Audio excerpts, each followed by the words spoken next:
Well, good morning, everybody. This is Dr. Tom Schlueter with today's Tom's Take.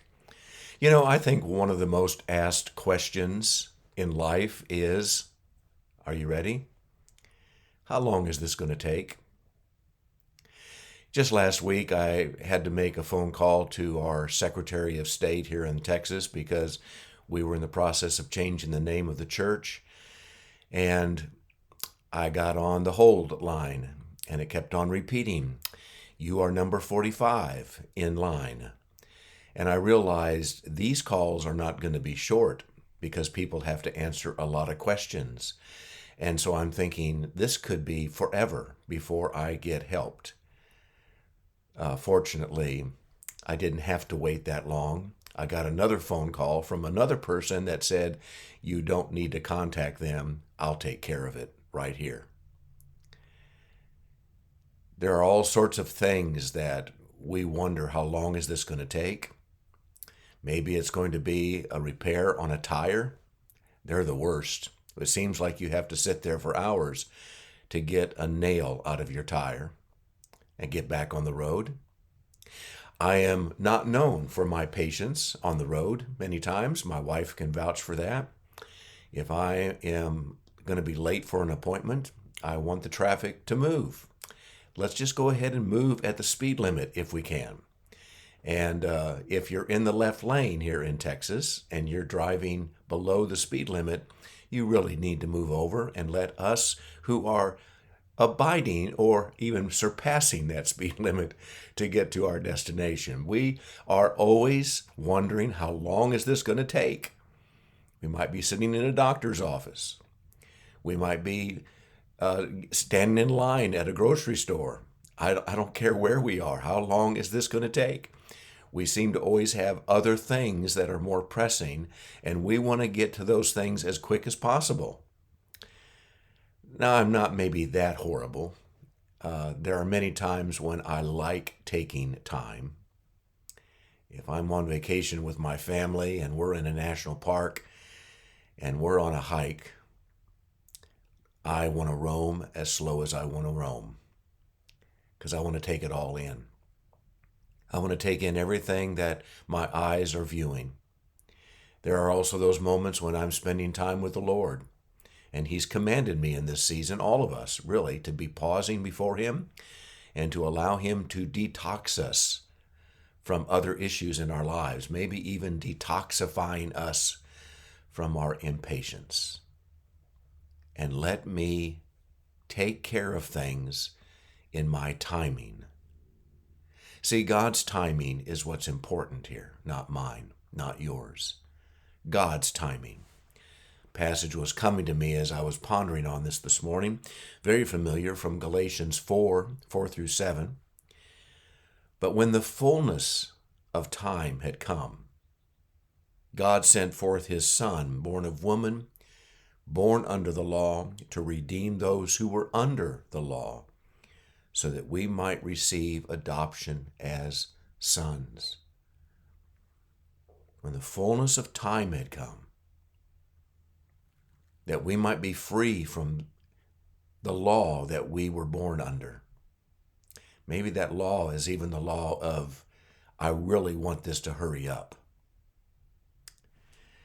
But in the fullness of time, I looked up the word fullness in the Greek.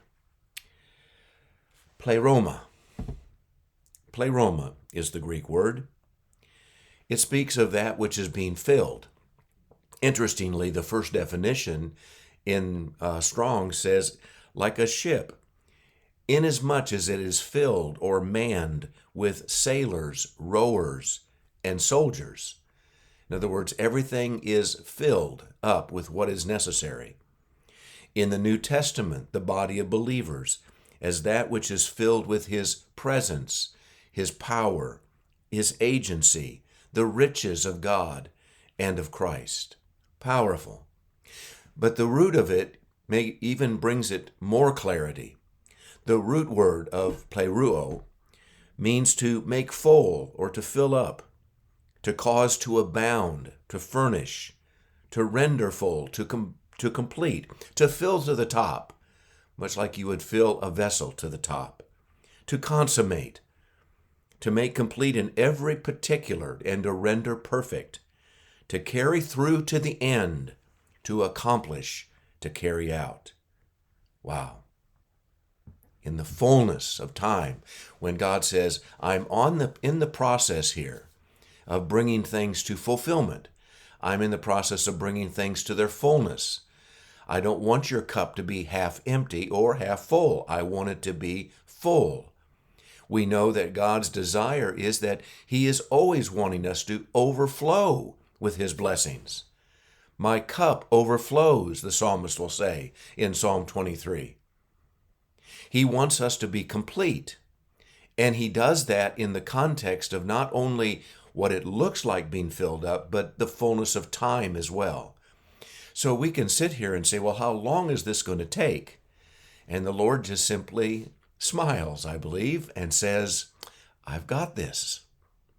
I've got this. All I need you to do is to continue to be obedient in what I've asked you to do. It is pressing through with prayer. Is it carrying out your everyday duties that you normally would have to carry out, whether it be in your business or in your home or in anything that the Lord has asked us to tend to? Just keep doing what I've asked you to do. I've told you over these last several weeks that I've been greatly moved by Brian and Candace Simmons' book, The Joshua Generation. And this was coming up again as I'm in the process of rereading it. And it was the reference of, what did they feel like after they had been marching around the walls of Jericho for the first day and the second day and the third day? We have no awareness here that Joshua announced to all the hundreds of thousands of people to say, hey, by the way, just be obedient because this is going to take 7 days. And he may have. But even if he had told them that, what were they starting to feel like on day 3 or 4 or at the end of the 5th day as they marched around? Even on the 7th day, the day of completion, the day of fulfillment, the day when everything was going to be consummated, they had to go around 7 times on the 7th day. That's how God was going to fulfill His timing. In the fullness of time, He sent His Son, born of a woman. How long they had waited for that day. How long must we wait before we see the consummation or the fulfillment or the fullness of what God has promised each of us? I don't know. I don't have a little black book that tells us when that's going to happen. All I know is that it's in God's hands. And when He states a promise, He fulfills His promise. He simply asks us to trust and obey. There is no other way. Trust and obey, and God will bring everything into fullness. I've been asking that in my own life. There's a lot of things that the Lord has started releasing into me as far as strategies for my personal ministry, our ministry to the nation, the ministry that we're doing with our network in Texas. But we're in a season right now of God saying, I need you to pause. I need you to watch and wait for me to give you the next order. I don't need you to be in charge, Tom. I don't need you to be in charge, whoever I'm speaking to. I'm in charge, says the Lord. I'm in charge of the timing. I'm in charge of bringing it to fullness. I'm in charge of bringing forth my promises. I just need you to continue to pray. I need to ask you to continue to be obedient to what I've asked you to do. And continue to keep your eyes on me, the author, and perfecter of your faith, the beginning and the ending of all things. So let's not worry too much about how long this is going to take. Let's know that God has got it.